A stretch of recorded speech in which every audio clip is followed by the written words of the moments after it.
Try to watch those levels. Phil, we still rolling?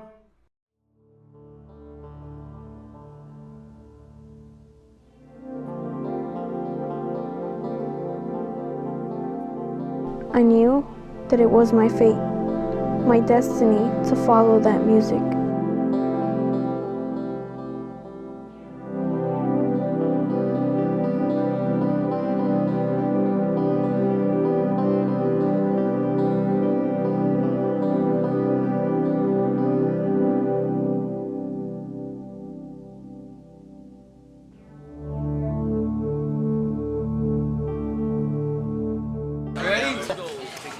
Right there. Boom in closer.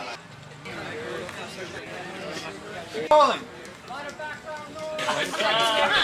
Because we don't want to get worried about her sound. Quiet on the set. Ready? Action. If you've seen cameras and lights around the town of Lake Worth, you just might have been seeing South Florida's very own filmmaker, Billy Yeager.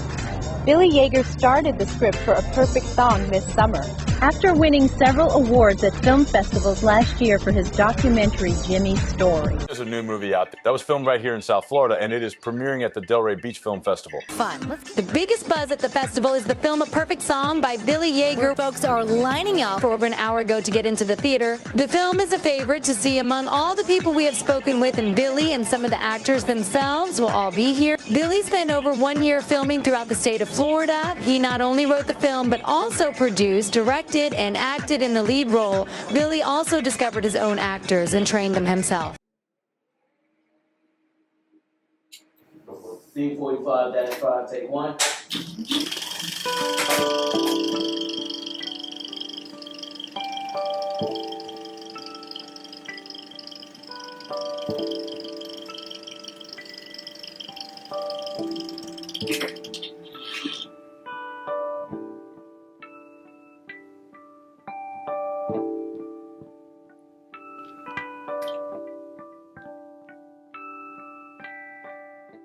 Shave all this out. Get all that off. There's no more revolution.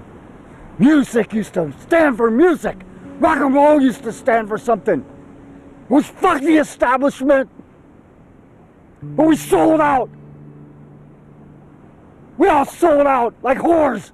You know, when I was 16 and started Olympic in '67, I did think that we could change the world with music, you know, and there was a bit of a revolution in the late '60s. But it might have taken 15, 20 years, but I think we did sell out as whores. It's definitely a deep kind of film. But then I think pretty much everything Billy does has got this kind of depth to it. Because I think he's on a mission.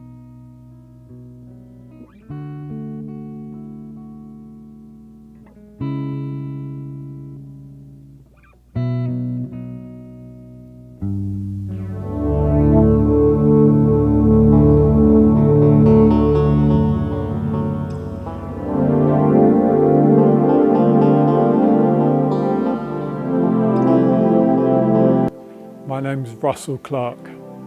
I'm here in Eastbourne on the south coast of the UK at Echo Zoo Recording Studios. What do all these artists have in common? The god of hellfire, and I bring you fire. I'll take you to burn.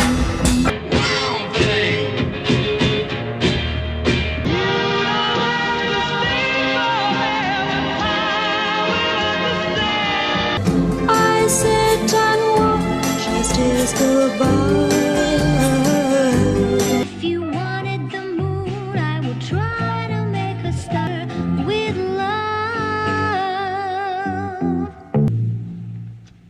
Oh, baby, baby, it's a wild world. Ground controls and main wrong. There's just no place for divine man. Tell you what I'll do.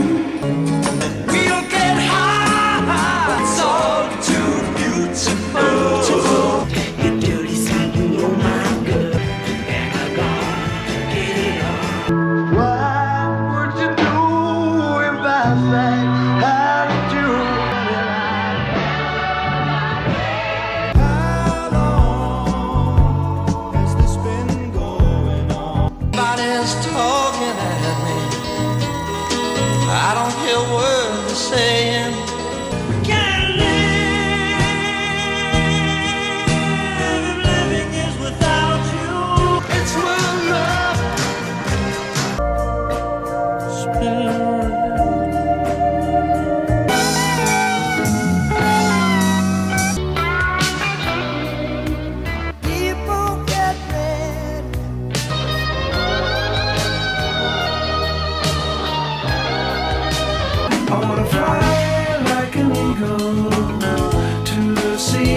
with the Sultans, with the Sultans of swing.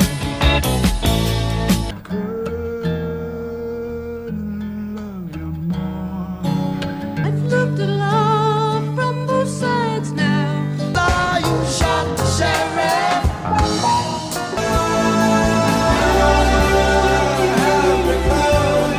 Comfortably now.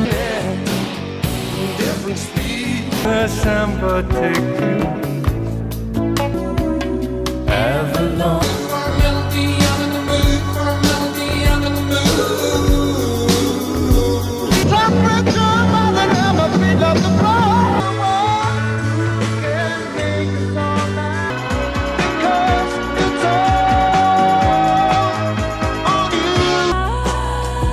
I want to thank you for giving me the best day of my life. What's puzzling you?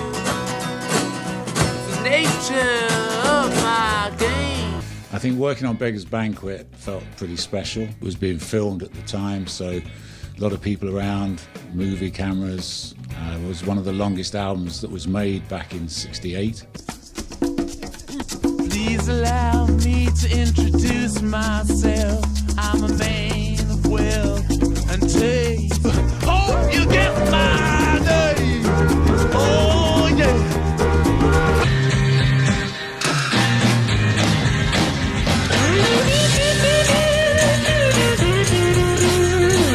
And when I worked with Hendrix and really with Bob Marley, it was before they became these kind of legends. On the way out of here, say the joker to the thief.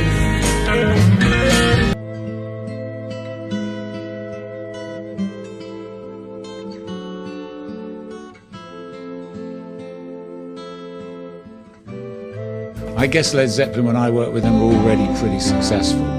Makes me wonder.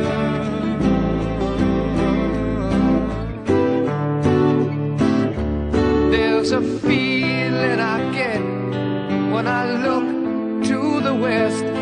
I think I worked on like the third album. Trying for leaving. They were all produced, engineered and recorded by the legend that is Phill Brown. Over 50 years of recording, producing and engineering some of the most revered bands ever. Phill Brown's book, called Are We Still Rolling? Critics have called the book an amazing story, one of the finest memoirs of classic studio sessions one will ever read. A fascinating autobiography that sheds light on the characters and music through the past 4 decades of British music industry from the 1960s through the 1990s. Few people were in the room when Sympathy for the Devil, All Along the Watchtower and Stairway to Heaven were recorded, and Are We Still Rolling provides a fascinating background to each of these. But Phill isn't here today to talk about any of these artists or music. Phil's here to talk about an artist that he discovered that no one has ever heard of. Billy Yeager is a singer, songwriter, artist, humanitarian and activist. His music, films and his story is a fascinating journey, one of uncompromising artistic integrity. Let's take a journey to find out more. Welcome Billy Yeager. Billy, nice to have you with us.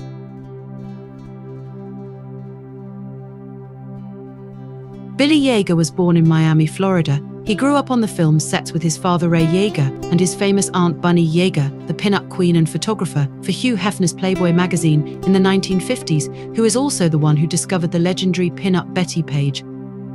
Billy's father Ray was a police officer who made national headlines when he was discovered by MGM's Records and signed to a recording contract. He played the Grand Ole Opry with Johnny Cash. Ray Yeager played a homemade box guitar made out of a large dresser drawer, and this was the guitar that Billy had to learn on at 6 years old. He begged his father for an electric guitar, but his father made him earn his own money by cutting lawns at 25 cents a yard. It took Billy a whole year to save enough to buy his first $49 Woolworth guitar. By the time Billy was only 10 years old, he could play and sound exactly like Jimi Hendrix, Eric Clapton and Jeff Beck. He even would perform like Hendrix lighting his guitar on fire. A true innovator, Billy began experimenting with electronics and sounds. Trying to capture the psychedelic sounds of Hendrix, he made his own fuzzbox from a broken toaster. He also made his own speakers and speaker cabinets. Billy failed all subjects in school and was only interested in music. His father was very strict, and at 14 years old he ran away. Gone for over 4 months, he called his father, who told him, "You made your bed, now go sleep in it." He ended up living and sleeping in a treehouse and got his first job training thoroughbred race horses on a farm. Later he became an iron worker, building houses and pools. When Billy was 15, he met David Bowie and Mick Ronson, where he worked at when they were in town playing in concert in Miami. Ronson and Bowie heard the rumors about Billy's guitar playing, and he was invited to hang out and jam with them in their hotel room. Although Billy was interested in rock guitar, his interest in songwriting became more important. At 16 years old, he remembered seeing a homeless man in a park feeding pigeons. He wrote his first song, "Old Man on a Park Bench." When he joined his first professional band, he worked at the infamous Castaways Hotel. Right across the street was the Newport Hotel, where he became friends with the guitarist Tommy Bolin, who was in Miami playing a concert with Jeff Beck. Billy and Tommy jammed together after hours, and was with Tommy Bolin the night he died. Billy was one of the most sought-after, funkiest guitarists at the time.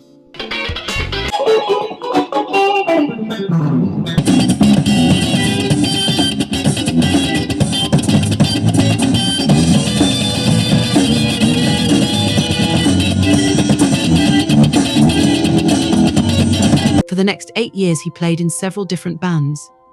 In each one, he would have his one song that he sang taken away and given to the lead singer. The agent said he couldn't sing, and they even deducted his pay. Insulted and humiliated, Billy became intimidated and dismayed. In 1982, he met Barry Gibb, who listened to Billy's original music and was impressed with his lyrical sensitivity and subject matter.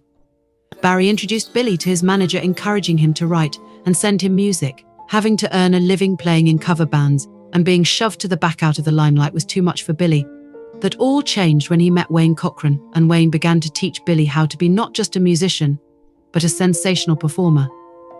In Billy's last performance in a cover band, he knew he was going to quit for good. He tore the house down, with standing ovations and shot from his band members. Billy lit his guitar on fire and smashed it on stage. He walked out that night and never looked back. Billy wanted to record his own record album. At 23 years old, he decided to learn how to sell to build back his self-esteem. He quit playing in bands for good and began to sell Electrolux vacuums door to door.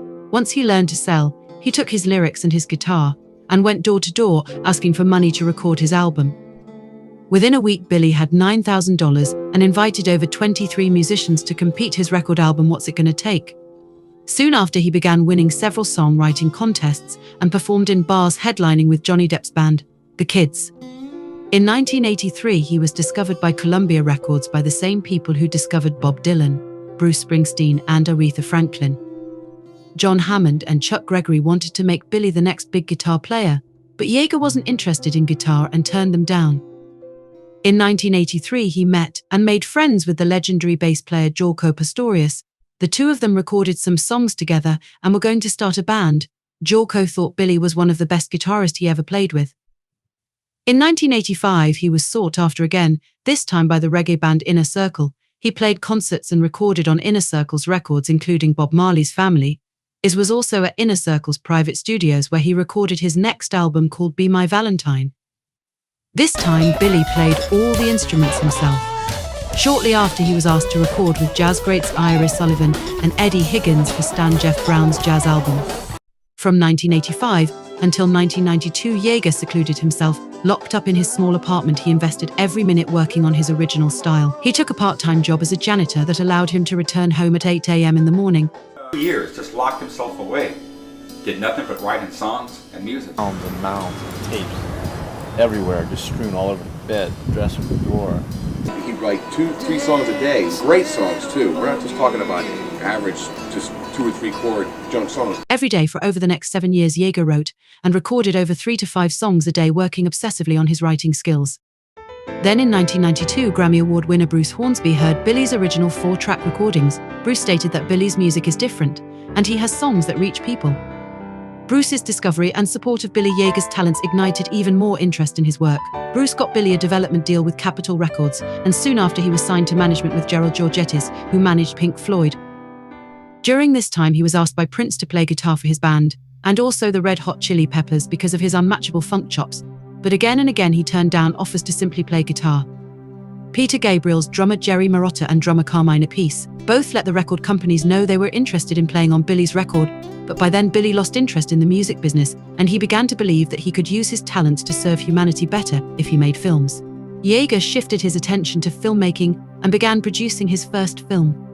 When Billy was 25 years old, he had a deeply profound spiritual experience. After long periods of fasting and reading the Bible, Billy had a miraculous healing and profound word of knowledge audibly shaking his bedroom walls one night. Every detail was confirmed by a man of God who had the gift of revelation, who told him that God needed him for something very profound, and he would need to have patience to receive this divine calling. For years, Billy began searching for deeper meaning in his art and music. With his films, he began exploring the purpose and meaning of life. In Jimmy's story, he revealed that his father was dying of cancer. When you're older, you lose so much. Your voice, your money, your family, everything. You gain humility very quickly. Quoting from the book of Ecclesiastes, Billy pondered the depth and meaning of divine purpose in life. How many had died? In the 1990s was also when the world began hearing about the crimes of genocide and the campaign to exterminate the Kurds of northern Iraq. However, as serious as this was, the media was becoming even more obsessed with producing trivial news about celebrities. This event ignited a spark in Billy. He was finished with the music industry. He now wanted to make a point about the matter for his film he was working on. He renamed his film Jimmy's Story and became the long-lost son of Jimi Hendrix. Tapes to prove it. The long-lost tapes of Jimi Hendrix. The Jimi Hendrix thing. Long-lost son of Jimi Hendrix. He's Hendrix's son, and he's got the tapes to prove it. The long-lost tapes of Jimi Hendrix. Music never heard before. Billy wanted to make a point with regards to serious subject matters versus trivial celebrity news. Yeager's ability to sound like any artist he put his mind to was put to the test. Music that was given to the experts who confirmed that these compositions could not have been written by anyone else but Hendrix. In a feature story, he wore an outfit, handmade with scriptures listed on his pants leg. He included the scripture of repentance. He embarrassed a South Florida newspaper so badly, they had to change their name. The story had already been out. He had long-lost tapes. He was Jimmy's son. So I'm standing in front of Billy, not knowing it's Billy, Jimi Hendrix's son, on my stage that I was performing on, 5 nights a week, in awe. As his famous father, Jimi Hendrix. The media did not find it amusing, but several journalists united in support of Yeager's mission and activist work. He was then discovered by the most powerful man in independent film, John Pearson, who repped the films for Michael Moore and who helped jumpstart the career of Spike Lee and Richard Linklater. Pearson even traveled all the way to Hollywood, Florida, to produce a segment on the making of Billy's film Jimmy's Story. The film Jimmy's Story, which explored the deeper meaning of life, won an unprecedented 4 awards at its first and only screening. Tears and laughter and standing ovations preceded, but Yeager shelved the film for over 30 years, deciding to never release it to the public. Again in 2002, Kiss Bon Jovi manager Doc McGee heard Billy's music and wanted to sign Billy to his artist roster and get him a label deal. But instead he rejected that and went on to produce A Perfect Song. And then shortly after produced the story documentary of the famous folk artist called the Florida Highwaymen. He learned how to oil paint by one of the masters. Soon after he met his wife Anais in 2004, and this is where everything changed. At first, when Anais arrived from Spain, the Yeagers were literally starving until the owners of the Breakers Hotel heard Billy's original gypsy flamenco original style of music. He was hired as the house musician and was the premier musician to perform for all of Palm Beach's high society events, where he met Rod Stewart, who became a big fan and supporter of Billy's music. But he and his wife were on a serious spiritual quest, seeking truth and creating truth in art, music and film. A film crew has made a stop in the Nebraska Panhandle in their quest to enlighten people living in today's fast-paced world. The Yeagers decided to give up all their worldly possessions, travel, and make a movie, causing people to think outside the box. Jesus of Malibu is the wave of the future. Living out of their small RV trailer they used as a home, recording studio, and the film set where one of the characters in the film would live. Now that's creative imagination. What makes Jesus of Malibu even more interesting is the scientific approach the couple applied to making films, discovering field energy grids, filming on sacred geometric locations, combining metaphysics and sacred geometry to compose the musical score. Meet filmmakers Anais and William Yeager. Where? In the middle of the desert, right here in Death Valley.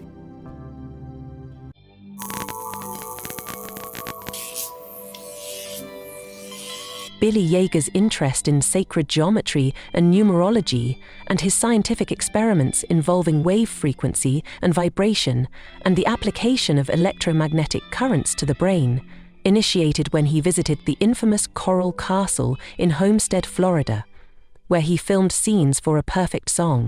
I'd take a Tupperware and then I would apply these vibrations. You're talking about thousands of combinations to find these platonic solids. He then froze the water samples and examined them under a high-powered microscope, making sure to locate and choose the right vibration and tuning. Yeager continued experimenting with wave frequencies and vibration, searching for a higher conscious wave frequency and musical tuning that could cause self-enlightenment, repair DNA, slow the aging process, and activate the pineal gland, where superconsciousness resides.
What a great idea. Lawn chairs and bicycle wheels, more chairs for more children. There are thousands of children whose job, their daily existence, is to crawl around and defuse leftover landmines from previous wars.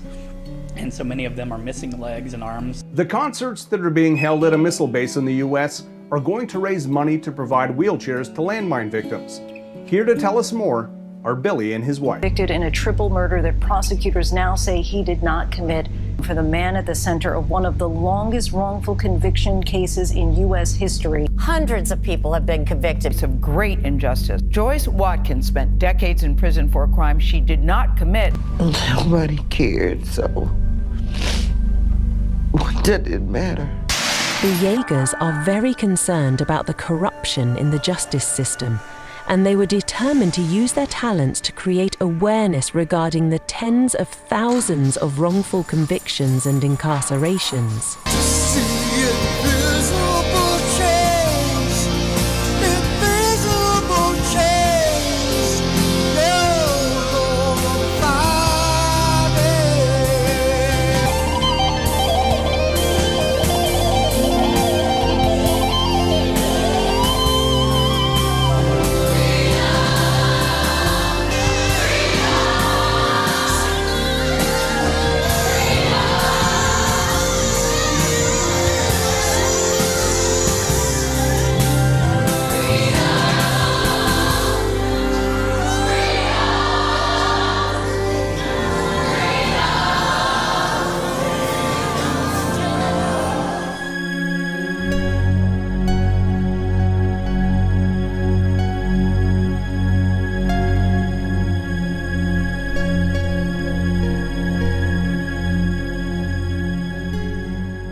The Yeagers also create music videos hoping to raise conscious awareness about the suffering and injustice in the world.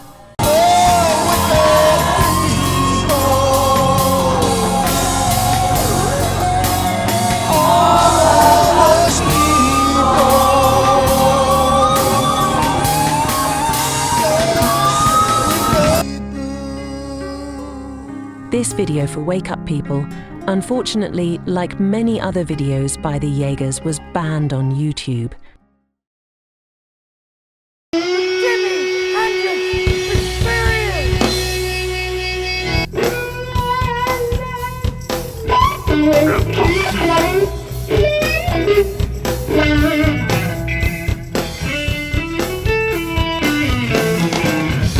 I was walking down country road. I saw a devil with a swing. Now, there's a warm fireplace. He took his ability to sound like Hendrix and made protest videos. Not just Hendrix, but also many others such as the Rolling Stones, AC/DC,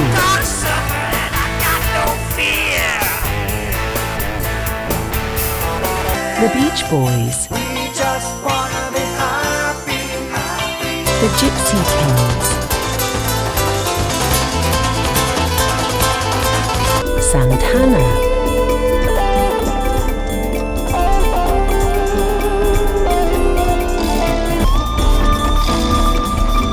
Led Zeppelin,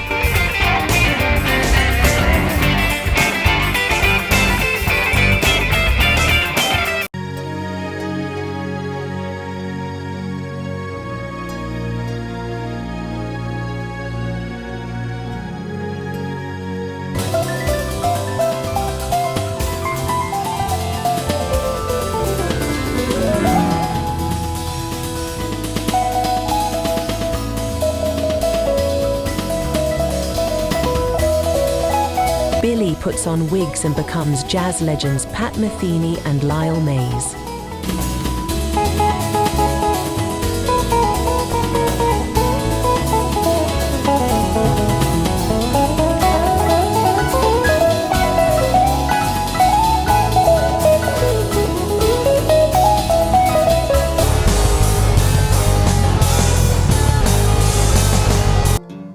We are there because we die. When David Bowie passed away and made his last video questioning his own mortality, Yeager created his own Bowie song and video with hidden meanings, questioning again life's meaning and purpose. So I leave the world my prodigal son. Those lies and rhymes and fairy tales are written in the sun. All the people and puppets and volunteers are scattered throughout the land. And we're looking for the prophets through broken mirrors and cracked wood thorns. There was lies and dance and justice that were reaching for the throne.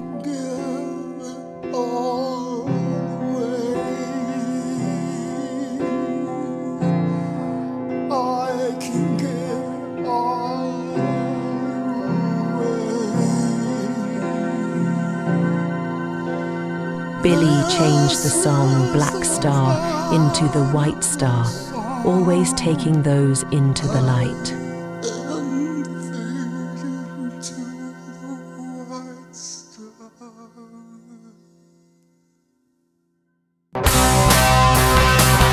Putting on a wig and growing a beard, Billy transforms into Dave Grohl of the Foo Fighters. Children of the sun, you got to change your life and make it right, and give your life to love. Now we are action, just distraction. Have we lost the human passion? Have we lost, have we lost, have we lost our mind? Yeah!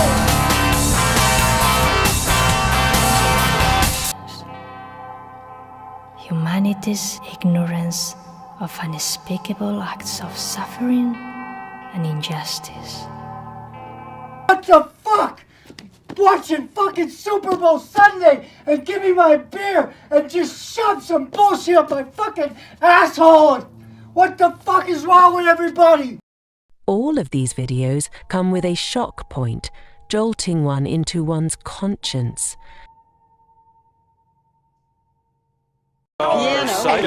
For over 7 days, the media was focused on nothing but a mysterious piano.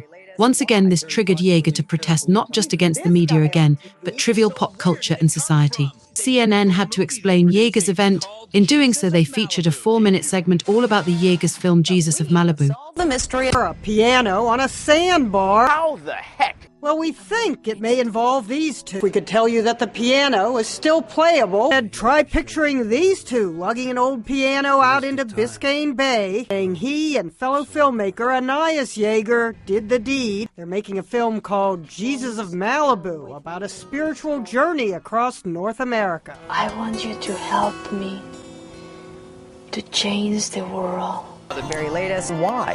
However, the sad truth that was later revealed was that 2 underage 16-year-olds had a drinking party and decided to take the family piano, set it on fire and dump it on a sandbar. By claiming the piano, the Yeagers turned it into something meaningful. But we have solved the mystery. Yeager used the opportunity to make a protest statement against today's superficial pop culture and mind-controlled society. The dilapidated condition itself of the piano, which is a reflection on society. This got them discovered by producer Michael Kirk, who searched for the Yeagers, finding them in Death Valley. He convinced them to allow him to produce a documentary about their lives.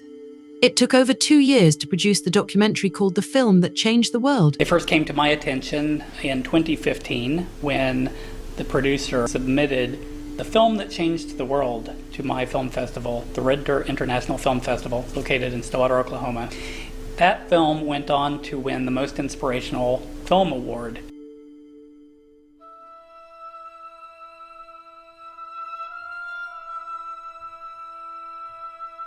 You can't kill truth! I am the kingdom of heaven!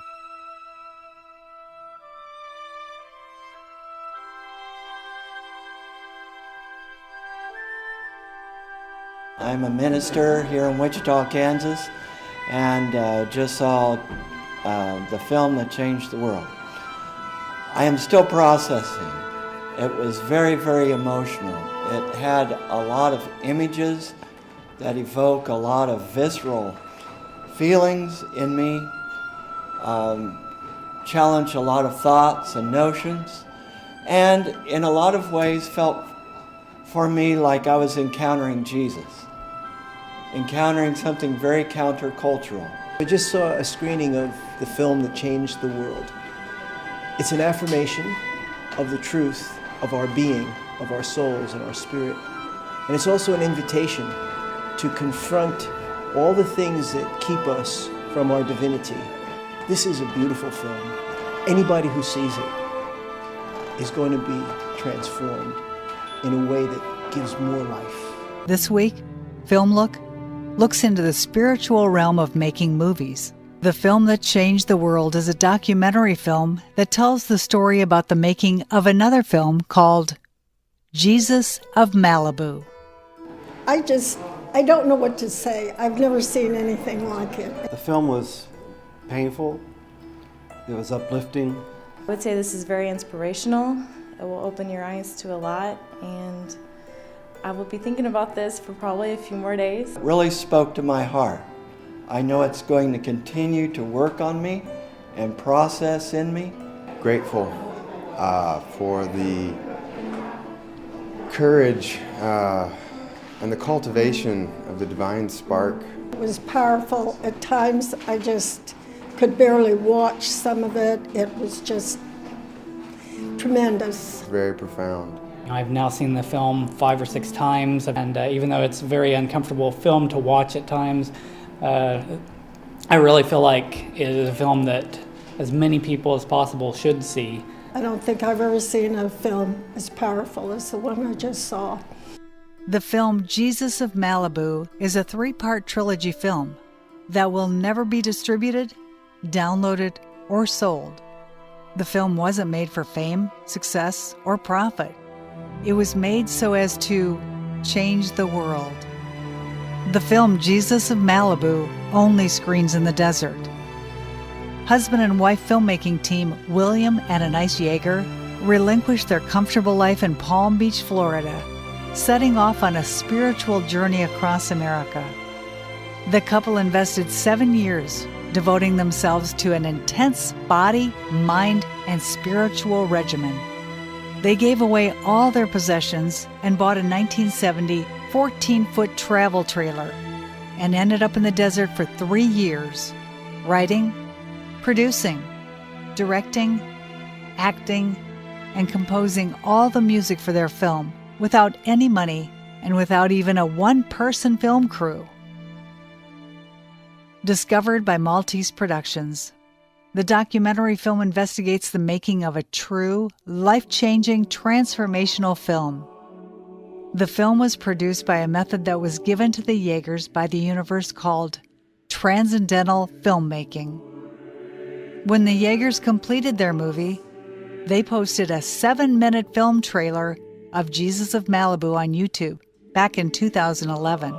Something unlike anything I'd ever seen. I went to bed, woke up the next morning, and the funny thing is, the first thing that came into my mind was the movie trailer.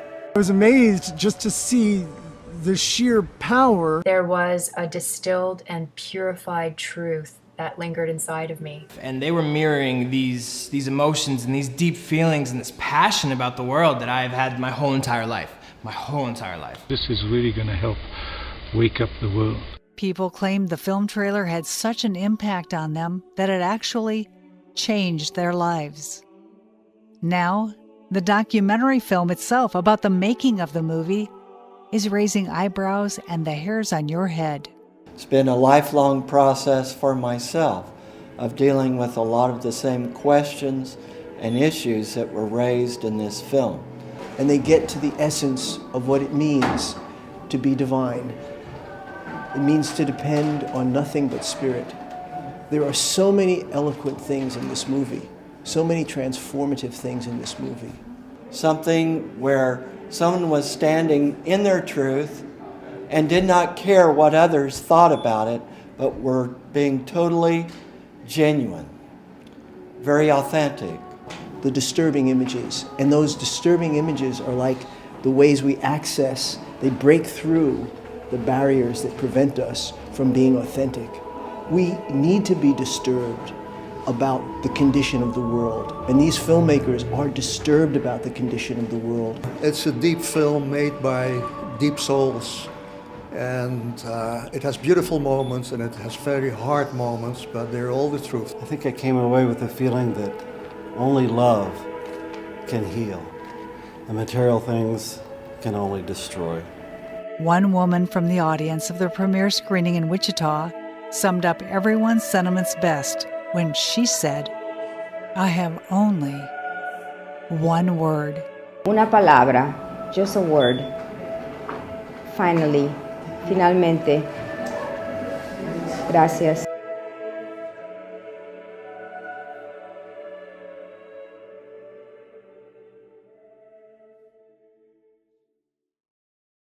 Hey, Russell, pleased to meet you. I feel welcome. Yeah, thanks. Let's go talk. Okay.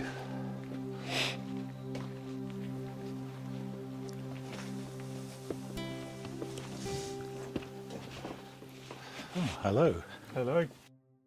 Billy's story is not your everyday musician, filmmaker story. He's been called enigma, musical genius, incredible guitar player, a recluse, a rebel with a cause. His films have been called masterpieces, yet he doesn't release them to the public. In your opinion, who and what is Billy Yeager? Well, definitely all of the above. I've only come across Billy in the last 3 months. So the music he sent me and the odd trailer, film trailer, and a perfect song, yeah, he is an enigma. I wish he would release more, but he's just, yeah, remarkable musician. He does everything on a 4-track machine, which is like old school. He does a lot of his music is an unusual tuning. Obviously, everything's standard to 440, but he doesn't use that. He uses a different tuning. I think it's 432, but also that varies within itself as well. Which I think adds, it just definitely gives some magical element to his stuff. And I wish I'd met him 30 years ago when he was still functioning in the business, as it were, instead of walking away.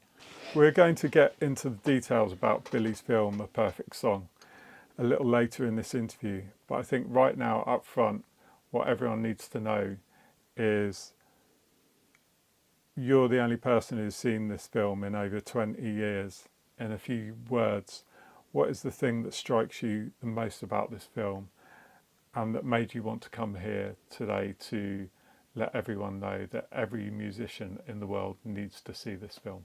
Yeah, I mean, it's just great casting, fantastic editing, the visuals are beautiful, the soundtrack, and he puts across some very valid points, you know, about the state of the world and how we've kind of almost art, music, film has all become, you know, it's not sacred anymore, it's not special anymore, it's all been rather devalued. But I think everyone does need to see the film. It's uplifting, but it's also incredibly sad, you know. I've watched it a few times now, and each time you find something new. But I mean, it's also very humorous, you know. Would you say the sort of sadness is perhaps a reflection of the sadness that is in the world, and that especially with a, you know, hyper modern society, there's so much avoidance of difficult feelings and, you know, dark feelings and anger and all this kind of stuff, to be like happy and sort of fake, but not really real, and it's that is that why there's a bit more depth in the... Yeah, and also this character that he plays, Lloyd, I mean, he's just, you know, he is trying to find the perfect song, and obviously failing in a way, but he makes some great, you know, there's some great monologues or rants from Lloyd, where he says that, you know, God is just this one giant chord, that if we could play it, it would heal the world. You know, that gives a bit of a gist as to what's going on. But no, I was impressed. I mean, say the acting's fantastic, and it's a good overall, you know, message. You know, I think we have slightly sold out. I mean, the world is in a huge mess. How you change that around, I have no idea. I mean, I think, you know, as I mentioned with Billy, but I mean, getting into the music and studios in the late 60s, I thought music could change the world. You know, I thought through the 60s and 70s, I did think we could make a difference. And perhaps we have, but I mean, in the 80s, it all got hijacked and it all became about money, which was kind of sad. And I know that Billy just kind of walked away from it all maybe 25, 30 years ago, which when you've had that kind of critical success, you know, and people like Rod Stewart and various artists that just thought he was amazing, to walk away from that is, well, in my head is quite difficult, but obviously not for him. He didn't want to be famous. He wanted to change the world. Perhaps the time wasn't right, and now there's this opportunity to come through in a more in a more real way that will hopefully appeal to, to people who want to hear that authentic message. Well, I think it's, this, because of what's going on now in 2024, it definitely needs something to help save mankind, because we're heading in a fairly dark way. I mean, everything's just being trivialized. And that's why I just relate to a lot of the kind of rants that Lloyd gets into. World's just turned into a pop-up cheese sandwich between two pieces of white bread. And we as a human race eat, digest, absorb, and shit this crap, except for me. I don't buy it. Because I'm an artist. God's sake, I'm God's last chance, the last living prophet. And, everything's just meaningless. And it's kind of, it's sadly, in some ways, it is very true. I mean, there are people around the world doing wonderful things, but the mainstream, and especially the media, are only interested in all the kind of, sensational stuff and celebrities and all of that.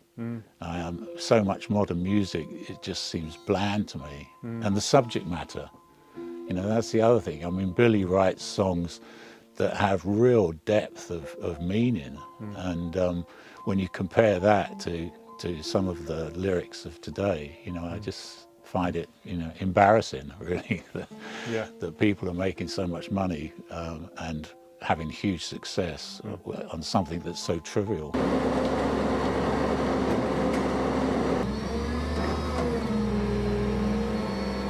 He just threw it all away, big dumpster, and drove off.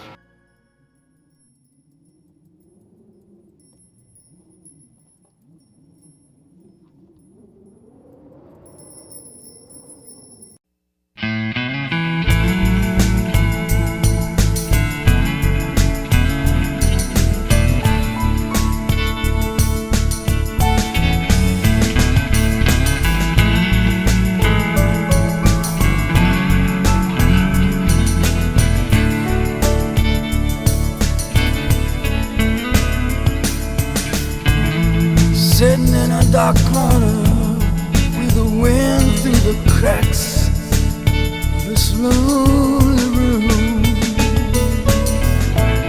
Can hear the waves through the wind. Know it's cool very soon. People walk on by, people stop inside. Nobody cares.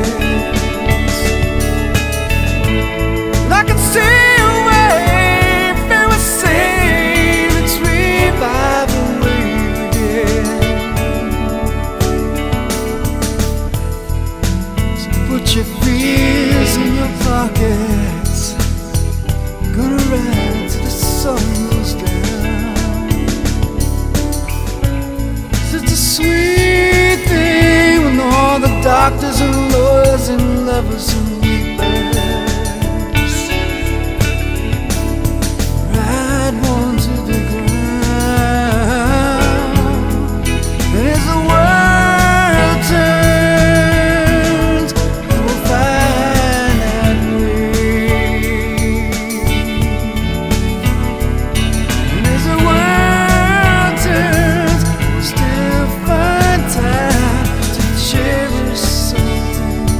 and put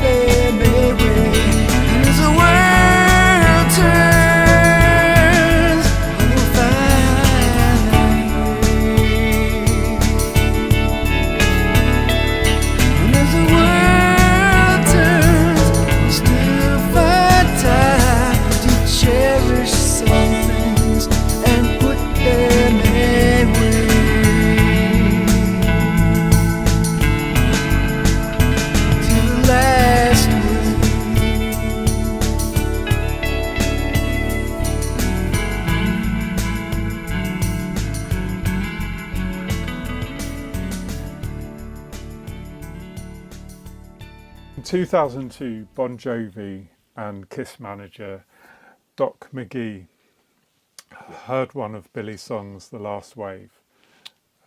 Doc wanted to get Billy a recording contract. Doc stated that Yeager had a unique sound. What exactly is that sound? Well, I wonder if it's something to do with the tuning that he uses, but no, he does have this unique sound. I mean, it's hard to explain kind of what it is. I think it's just that because he's playing all the instruments, and he's obviously really good at like arranging things, and also I think doing a lot of stuff on the, off the top of his head on the spur of the moment. I don't think he overthinks things. Billy's a surfer. Yeah. I think it's a. I don't know if you're a surfer. No, I'm not. No? I can barely swim. Living in England, it's not. I could swim if I can. If I'm in, I could swim when I was in Nassau, and I can swim in the Philippines. But I find swimming in the English Channel quite off-putting. So I'm not a strong swimmer. I think Last Wave is obviously a lot deeper than just about surfing. But it sounds like the kind of track that maybe you'd heard before as like a big hit in the late 70s. There's something about it where it just feels like it's a classic old track. Really? But it obviously isn't. And I think, if they saw Billy, singing that song or heard that song back then, I can quite see why they were going to go, hey, this guy's got something, let's do something here. I also get the feeling, I don't know Billy well enough, but I also get the feeling that maybe he didn't want it or doesn't want it, not now anyway. I mean, 20 years ago maybe, but he would have still been, late 40s. Yeah, well, that's what we're trying to do now is it seems like there's a determination now to kind of get that message out there.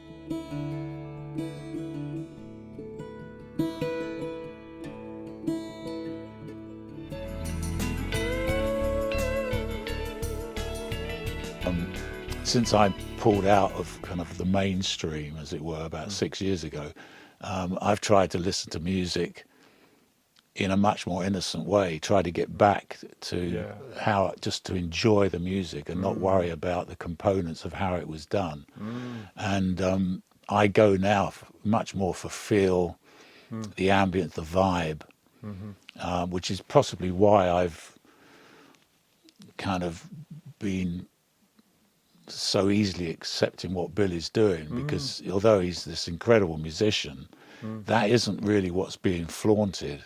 It's this overall feeling of and a vibe, this atmosphere, his textures, the depth of sound. But it's brilliant because it's coming from the heart. The soul is speaking to you. It's more. It's kind of something you can believe in more. Yeah. Totally. Really go, you're like, your heart kind of comes out. I had a similar feeling listening to Billy's music. I just kind of went, I'm just going to hear this like a child. Yeah. So let's talk about analog and 4-track for a minute. Explain to our audience the difference between analog and digital, and tell us about some of the artists and recordings that are analog. I started in '67 at Olympic, and it was 4-track, as I was just saying. And with analog, you have a kind of depth of sound, you have a warmth. Digital is very one-dimensional for me. It's very hard to create that depth that we used to get on old records. But I mean, all records made from, the 50s through till even through the 80s and 90s, the majority of it was analog. She gets some of his results with the 4-track when he's playing all the things individually, so he's obviously having to bounce things down. It's clever work, because it's certainly not easy making records with a 4-track machine. It's how I started, and when you've got, I say I did this Hendrix All Along the Watchtower, was the assistant for that, and that was done up, drums all on one track, bass on a track, acoustic on a track, guide vocal, and then that's bounced without the guide vocal to another 4-track machine, and add in the electric guitars, and so it's you have to think ahead, and it's very impressive when you can make, well, it's definitely Billy, I mean, making the records he does with a 4-track, it's impressive, and I don't quite know how he does it. You don't know? No. The mystery. It is really, because I mean, he obviously must know where he wants to end up, because that's the thing with 4-track, you have to kind of know where you're going, otherwise you get a bit stitched, but yeah, I don't know quite how he manages to pull it off as well as he does. I'd have to sit and watch him to find out how it's done, because I have no idea. Well, yeah, let's make that happen, yeah. Sorry, once again, the track that we've been listening to? Little Puggy. Gerald Giorgetti's. Yeager wrote the song on his steering wheel. He heard the melody in his head. He walked in the studio and recorded the song in one take. Wrote it on the spot, like in 5 minutes, and went in and laid it down in one take. Bang, one of the best songs he's ever written.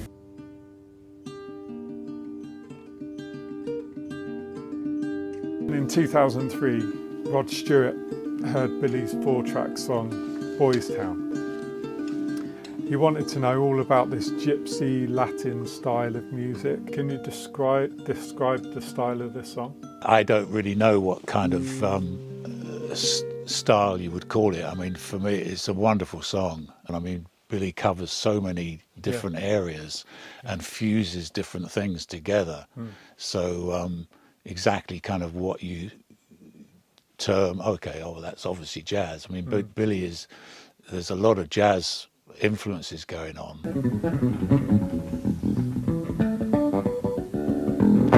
It was 1983 when Billy met Jaco Pastorius. What would you call that kind of music? Is it jazz? Is it funk?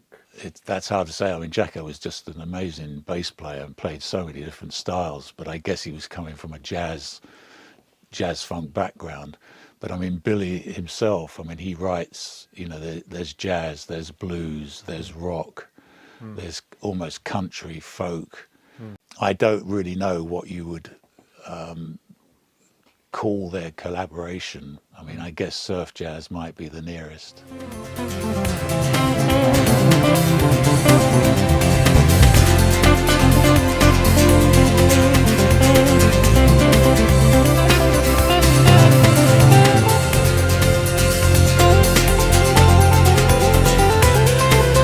The song Shades of Pink and Billy's surf jazz music was featured in the film Sebastian Beach, One Fine Day, that premiered at the New York City Film Festival.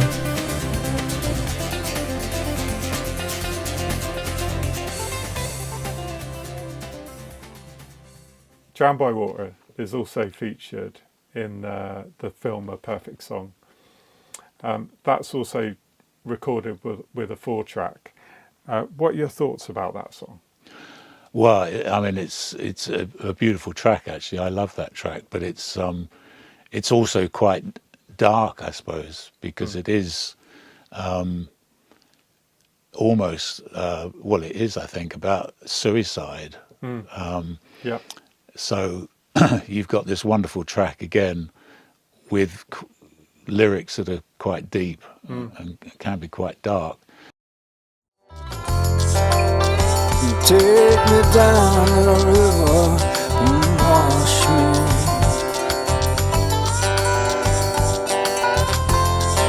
Show me and teach me how to swim.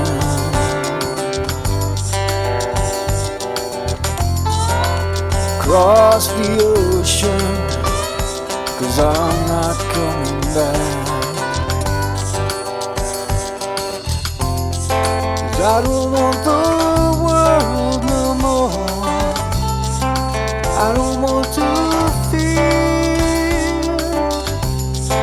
I don't want to want no more.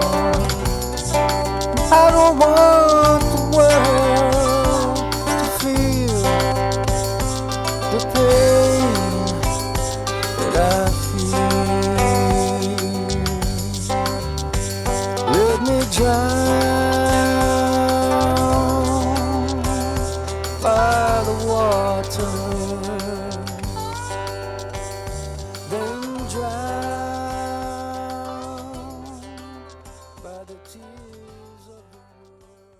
there's also quite a, I mean, religion's the wrong word, but spiritual thing about it. You know, that take me down to the water and you know, like wade in the water.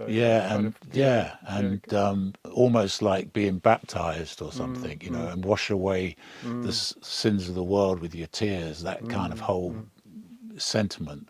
I guess what's intriguing about the film and the music that pops up through it is you get these, you know, wonderful little pieces with quite deep lyrics, which are, you know, juxtaposed with this film of this guy who's at times right on the edge.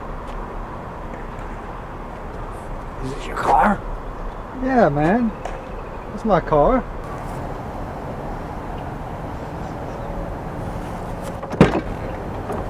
Oh, what's that? Oh, nothing, man. You know, chicks like it when you have another chick with you. Check this out.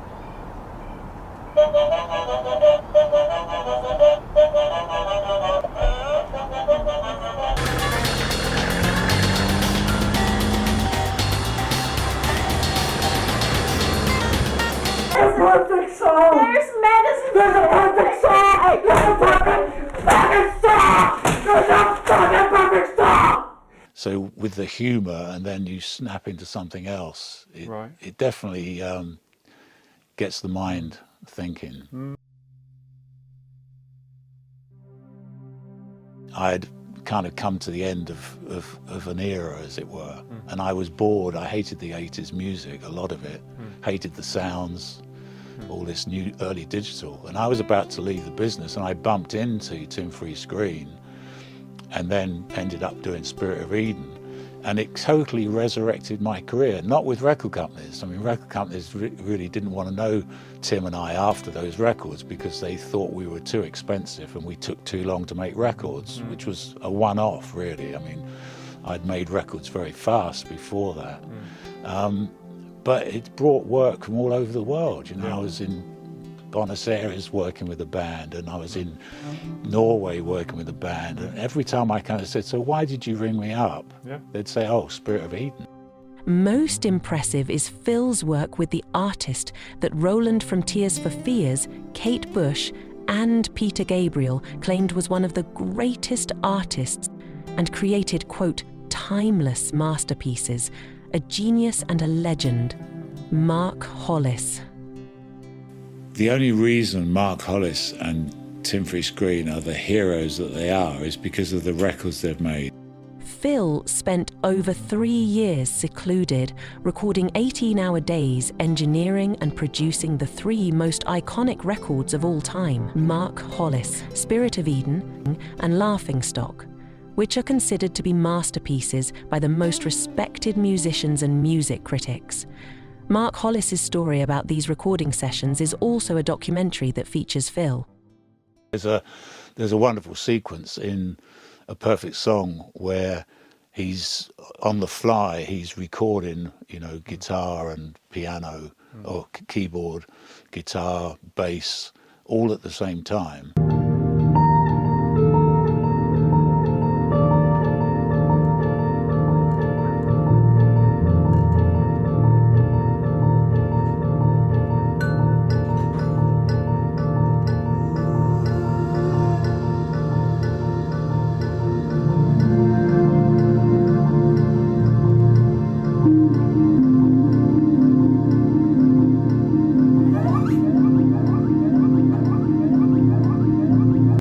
Proper drums, we had guitars and keyboards and, you know, Hammonds and all of that, but there was also a lot of experimental stuff going on. Ditcham, who used to use kitchen utensils, and you know, so there's a huge similarity between watching Billy in that film, you know, where he has got spoons hanging up and playing Tupperware for drums and all of that.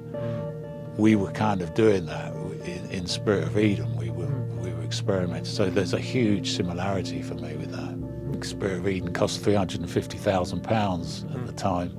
So we had, you know, time, money and all of it. Whereas, you know, Billy is obviously, you know, he has time, but he doesn't have, you know, huge amounts of money to spend, and he's not doing it so piecemeal. He's actually creating something that's happening live, which is impressive. The perfect song, Lloyd, the one you're composing, you say it doesn't exist?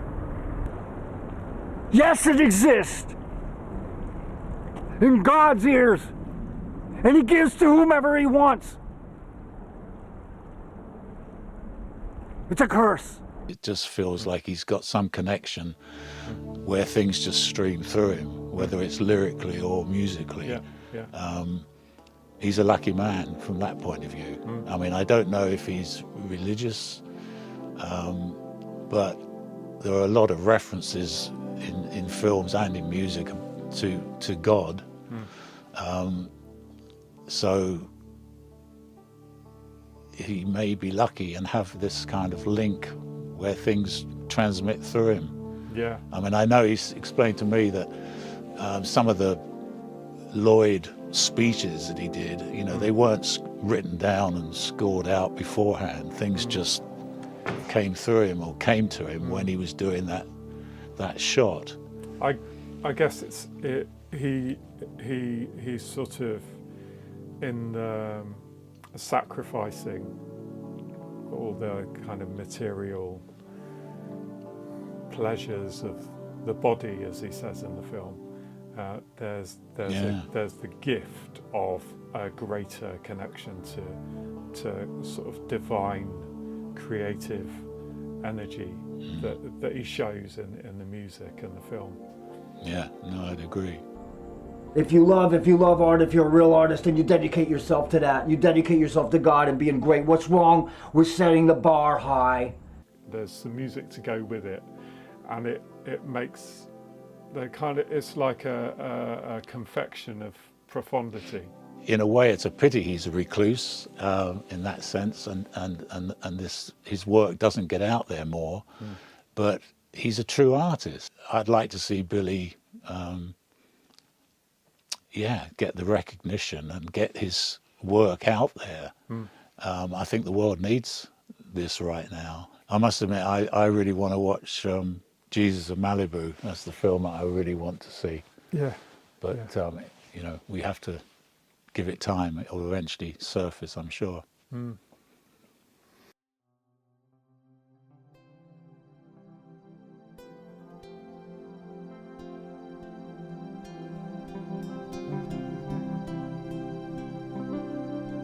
Over 113 million mines are scattered around the world. Over 250,000 people alive today have been injured by landmines, many of whom required amputations.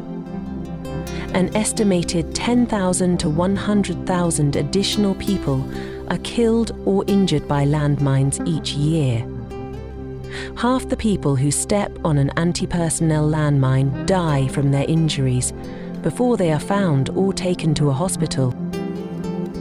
These low-cost, lightweight plastic wheelchairs cost under $200 to build, compared to the $1,000 to $10,000 that a traditional wheelchair cost.